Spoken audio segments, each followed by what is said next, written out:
అహో ఒక మనసుకు నేడే పుట్టిన రోజు, అహో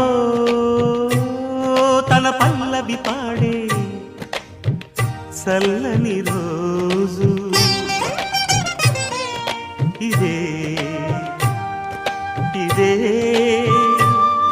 కుహు స్వరాల కానుక, మరో వసంత గీతిక జనించు రోజు.